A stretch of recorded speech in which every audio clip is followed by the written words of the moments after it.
A minha ansiedade em falar não é nem porque eu tenho voo, mas é porque eu estou preocupada, porque a gente tem muitos palestrantes e todo mundo está aqui esperando para ouvi-los. Eu vou ser bem breve. Primeiro, eu vou ser complacente à sua indignação, porque assim, eu fico muito brava, muito nervosa com a ausência do Ministério da Saúde. A gente não está tratando de uma gripe, né? E eu acho que assim, só a falta da presença das pessoas aqui acabam demonstrando, né, o quão insignificante a questão de neuromusculares, de doenças raras, da própria ela, passa a ser secundário no Ministério. E eu fico brava, muitas vezes o ministro manda o Fogolin aqui, que é o representante, para falar. Então, assim, nem sei se vale a pena, porque ele fica 1 hora falando de toda a política pública que o Ministério da Saúde tem para a doença rara, só que, na prática, o que aparece lá no meu gabinete são inúmeras pessoas reclamando que não tem equipamento, que não tem tratamento, que não tem medicamento. Então, assim, tem um distanciamento muito grande dessa teoria de política pública que existe. A política pública que eu mais venho conhecendo ultimamente, ela se chama decisões judiciais. A nossa política pública está baseada nisso e, justamente por ela não existir. Então, assim, fico indignada, eu quero ser rápida, porque eu quero ouvir o que nossos especialistas têm a dizer, porque a gente precisa de muita coisa, além de investimento em pesquisa, além de pensar que a gente quer mais qualidade de vida, quer que essa doença tenha alguma esperança diferente, né, do que vem acontecendo até hoje, mas tem coisas que a gente precisa aprender a viver apesar de. Então, assim, a gente precisa, sim, de política de cuidador, a gente precisa, sim, de coffee assist para as pessoas poderem tossir e não precisarem ser internadas com pneumonia. A gente precisa, sim, de medicamentos, a gente precisa de prioridade em tratamento, a gente precisa qualificar, capacitar profissionais da saúde para atenderem as pessoas que têm esclerose lateral amiotrófica. A gente precisa de outra coisa que a gente está tentando aqui na casa, é fazer com que doenças raras, doenças neuromusculares, sejam disciplina obrigatória na faculdade de medicina. A gente precisa de muita coisa que o Ministério da Saúde, com certeza, conseguiria dar um acalento, sabe, à nossa aflição hoje aqui, porque são coisas possíveis de serem feitas. Eu acho que é aí que entra assim, a função do parlamentar, é ir trabalhando esses itens um por um, para que a gente tenha um pouco de qualidade de vida, né? Falar de ventilação mecânica e atendimento domiciliar. Ventilação mecânica invasiva para as pessoas que precisam desse tipo de ventilação e que não querem morar na UTI. Hoje, assim, se a gente for analisar no Brasil, quase de 20% a 30% de leitos de UTI são ocupados por pessoas com doenças crônicas, que podiam estar em casa. Isso seria mais humano, mais saudável e, além de tudo, mais barato para o governo. Então, assim, tem coisas que a gente não entende, que conta que se faz dentro do governo, e a gente está falando de uma doença que é uma doença degenerativa, evolutiva, e assim, não temos tempo a perder, e acho que a saúde tem uma dívida gigante com as questões neuromusculares e de doenças raras, né? Então, assim, era impreterível a presença de alguém aqui. Mas, como eles não estão, né, Maurício, a gente manda o recado. Tá? E, assim, eu só queria falar isso e deixar a oportunidade para aqueles que a gente trouxe de longe para virem aqui falar. Muito obrigada. E agradecer muito a presença de vocês, porque, assim, vocês estando aqui, mostrando interesse, vocês que têm ela, estou vendo ali atrás o José, estou vendo o seu Lírio, que veio de Presidente Prudente, tantas pessoas que vêm de longe, enfrentam vários obstáculos para estar aqui. Isso, seu Lírio, dá muita força para a gente continuar lutando e mostrando a importância de ter política pública nesse país para doenças que a gente sabe que, se tivesse alguma coisa, que se tivesse tratamento disponível, que se tivessem equipamentos disponíveis, a gente teria muito mais qualidade de vida. Tá? Então, é isso que eu queria dizer e agradecer a presença de vocês. Parabéns pela iniciativa, amores.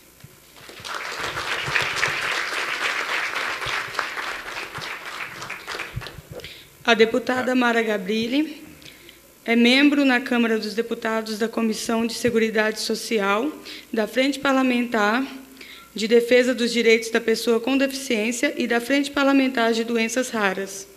Com a mesma oportunidade, tem a palavra a senhora presidente da Associação Procura da Ela, Sandra Mota. Adriana Dias. Adriana Dias. Tem a palavra. Tá bem. Senhora Adriane Dias. Eu agradeço muito ao senador Suplicy por ter me convidado para estar esses minutos aqui. Eu vou ser muito rápida. Eu sou presidente, sou coordenadora estadual do Instituto Baresi em São Paulo, sou coordenadora de metodologia nacional do Instituto Baresi e presido a coordenação de deficiência da Associação Brasileira de Antropologia. Eu tenho 9 doenças raras. A Rosinha nunca sabe contar, mas são 9.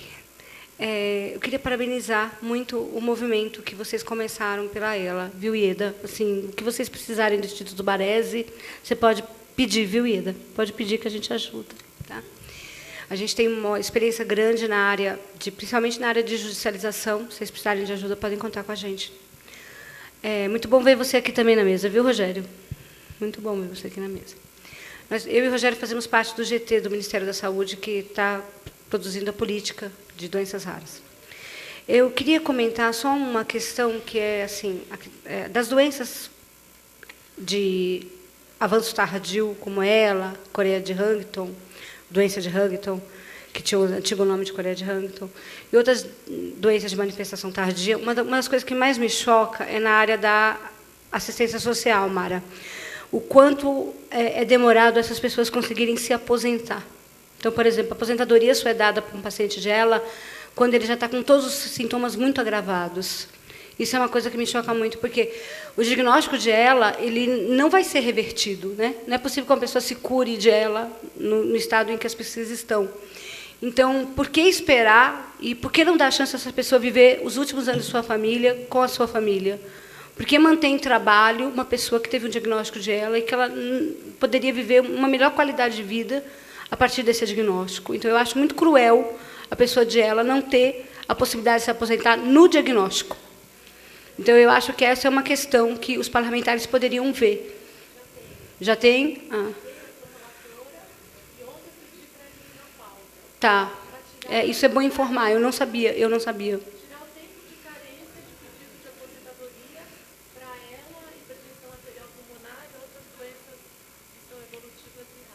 Ok.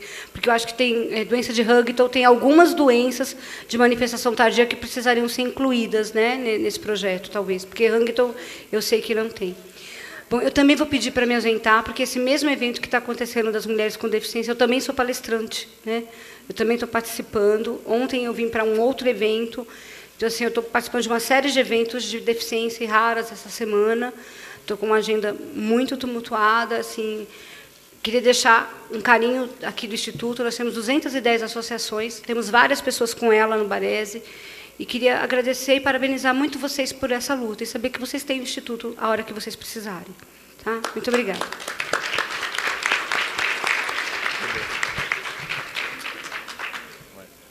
Novamente, apraz-nos ouvir a senhora presidente da Associação Procura da Ela, Sandra Mota.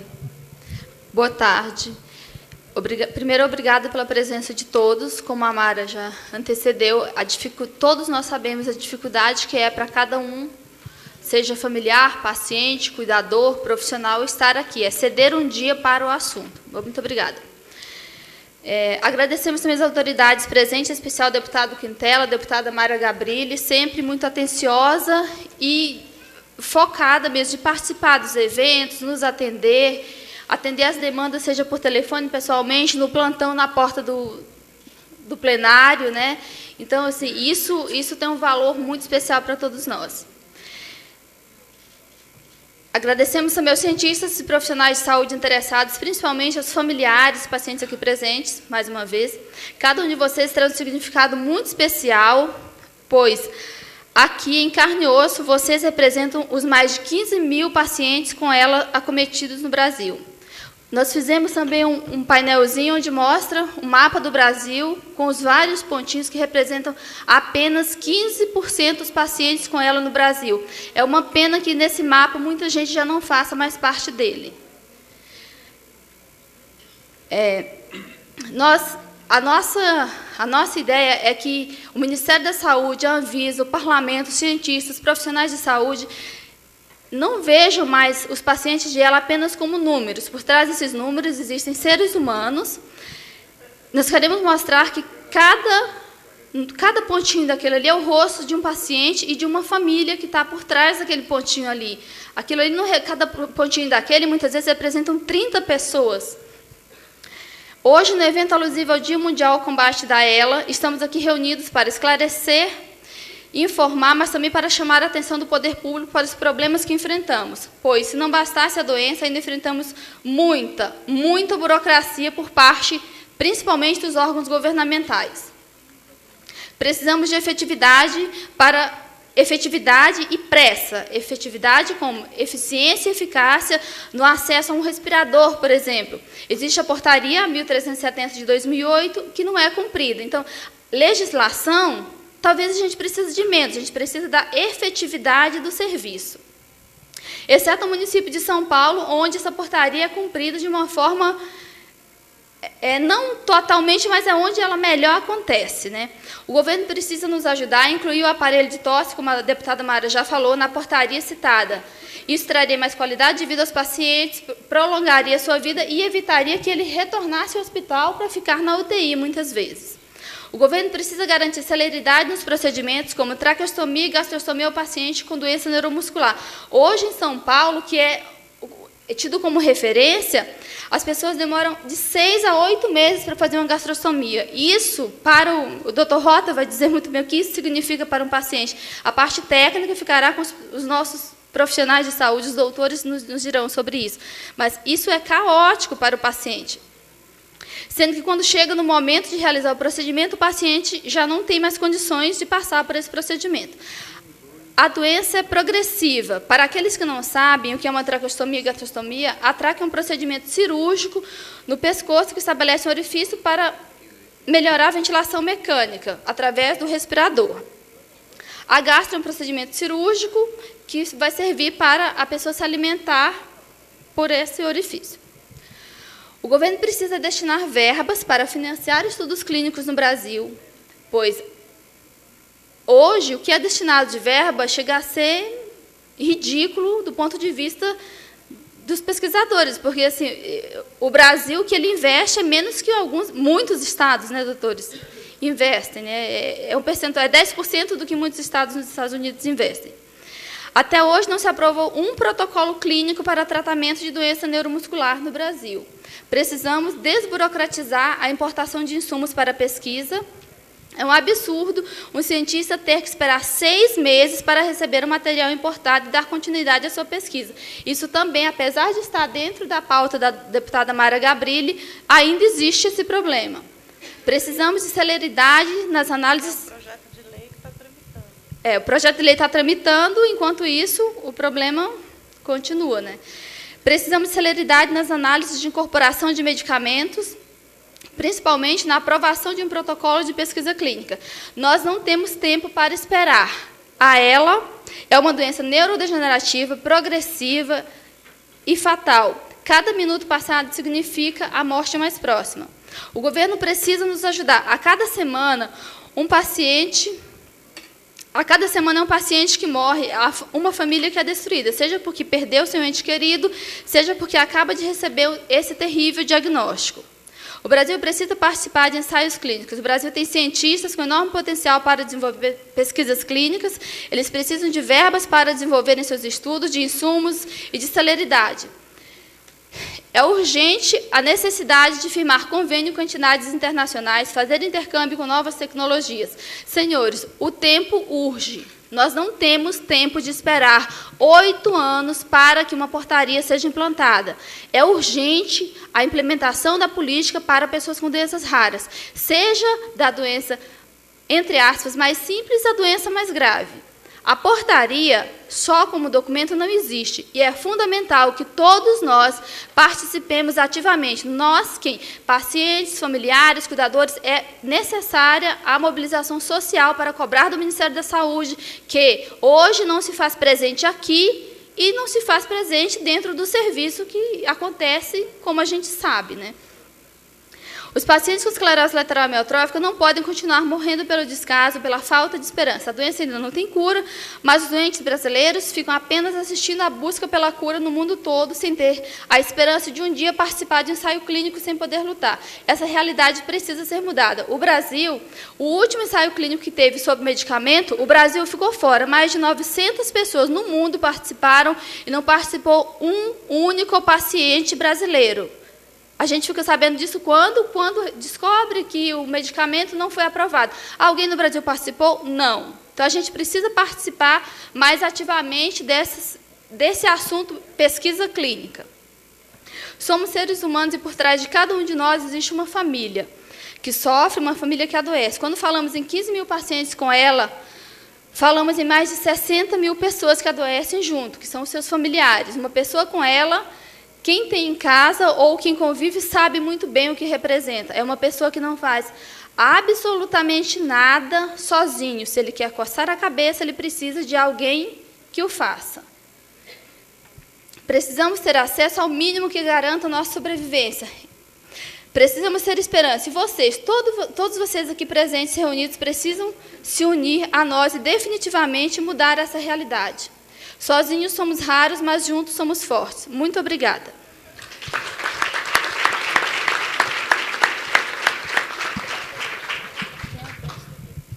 Convidamos o senhor presidente da Associação Maria Vitória, AMAVE, Rogério Barbosa Lima, para fazer uso da palavra. Bem, boa tarde a todos que estão presentes. E hoje eu queria começar um pouco lembrando o que eu falei com meu filho ontem. Nós somos um evento da escola dele e ele tem, como no Congresso, inicia com o hino nacional. Isso, para mim, eu acho que é bem significante. Ele falou, pai, quando eu ouço o hino nacional, eu arrepio. E ele tem 10 anos. E eu falei assim, filho, a melhor parte do hino nacional que eu ouço e sempre me arrepio, verás que o filho teu não foge à luta. Então, acho que hoje é uma resposta a isso, uma luta. Uma luta dos pacientes que estão, uma luta de todos os acadêmicos, uma luta dos parlamentares contra uma exclusão. A gente não pode deixar passar que nós lutamos contra uma exclusão de política, uma exclusão no meio social, um preconceito que nós vivemos, e como a Sandra colocou, um preconceito não só com os pacientes, mas um preconceito com as famílias. E temos que saber também que a luta nos ensina muito a ir para frente, a ir para trás, a saber a hora de falar, saber a hora de calar e saber a hora de como nos posicionar. E as associações têm que se posicionar. As associações de pacientes, os pacientes têm que se posicionar, porque isso acontece por causa de nós, por causa de cada um que está aqui. Porque todos que estão envolvidos agora, foi eu falando com os deputados, a Sandra falando, as outras pessoas que já vêm falando, o Ministério da Saúde ouvindo. Então, se nós não nos organizarmos com o elefante que se chama governo, não adianta. Nós continuaremos estando nas nossas casas e não fazendo nada em prol daquilo que a gente acredita. Então, o que eu queria principalmente levantar, e aí eu acho que é isso o que eu quero colocar, é que quando o ministro da Saúde, aqui nessa casa, na Casa do Povo, há 2 anos atrás, ele falou que ia colocar a política pública, o deputado Quintela estava aqui, o deputado Amara, o senador estava aqui, todos nós ouvimos, no evento que foi feito por articulação da MAVE, pelo deputado Romário, ele falou que ia ser criado um GT dentro de 15 dias. Esses 15 dias passaram, e aí o elefante estava parado. Então, foi a ação das associações, minha, da Sandra, de tantas outras, que foram lá no Ministério da Saúde. Cadê o GT? Cadê o GT? O GT surgiu. O GT deu um resultado agora. Eles estão publicando agora a política pública. E aí, cadê a política pública? Vamos fazer a política pública ou não? Essa política pública realmente vai sair do papel ou vai ser mais alguma coisa só para a gente ver? Porque a gente não pode mais fazer, e aí é ruim fazer eventos anuais quando nós passamos por um momento que esses eventos anuais são para perceber que faltam pessoas. Que os eventos anuais são para perceber que pessoas não estão mais conosco, como o professor Galvão. O professor Galvão, que ele sentava sempre lá atrás, esses eventos que nós fazemos estão deixando as pessoas para trás. Enquanto o Estado, enquanto o governo, ele está elucubrando e tentando fazer a melhor política do mundo, ou pelo menos alguma coisa, as pessoas estão ficando para trás, estão ficando desassistidas, estão morrendo. As pessoas estão morrendo. E, infelizmente, esses eventos anuais é para mostrar isso. Que tem 2 anos que o Ministério da Saúde falou que ia fazer alguma coisa, fez, está saindo na política pública, não vai negar, eu não posso negar, eu não posso falar que não há uma tentativa, mas é uma tentativa ainda pessoal, não é uma tentativa institucional. A gente ainda vai ver o dia que, institucionalmente, nós realmente veremos o Ministério da Saúde querer fazer alguma coisa, e não só colado a uma pessoa dentro do Ministério da Saúde que tenta abrir espaço lá dentro, porque eu acredito, sinceramente, que as pessoas que se envolvem com um movimento social para doenças raras, eles acreditam numa mudança. E aí eu queria fazer um convite para todos, eu acho que pode colocar aí para mim. Bem, apresentar só um slidezinho aqui, eu acho que tem só para oficializar. Não, aqui tem. Eu acho que o pessoal vai conseguir passar, mas é convidar todo mundo já. Nós fazemos a nossa abertura o 28 de fevereiro do ano. 28 de fevereiro nós sempre comemoramos o Dia das Doenças Raras. Desde 2012 nós comemoramos 11. Nós comemoramos aqui em Brasília e em 2012 nós comemoramos nessa casa. Então dia 28 de fevereiro de 2014 nós faremos a intenção é que faça nessa casa de novo, mas só com uma mudança. O resultado que nós tivemos no Congresso Ibero-Americano, que tiveram 1.500 pessoas para falar sobre doenças raras, nos faz acreditar que nós não precisamos de um dia, nós precisamos de uma semana. Então, será uma semana para falar sobre o Dia das Doenças Raras, e aqui eu queria falar ao pessoal do Uniplan, que proporcionou o congresso lá, e com certeza estará conosco, o professor Natan também estará conosco nisso. Então, convidar todos e relembrar que o Dia das Doenças Raras, comemorado aqui em Brasília, pela MAV, pela Procura, por todas as outras associações, pela deputada Mara, pelos parlamentares que aqui estão. Convidar todos, porque é um dia de ação, e lembrar que não pode ser mais uma ação para a gente ver que pessoas faltaram, mas tem que passar a ser uma ação onde nós vemos o resultado que o Ministério da Saúde tem para a gente. Muito obrigado.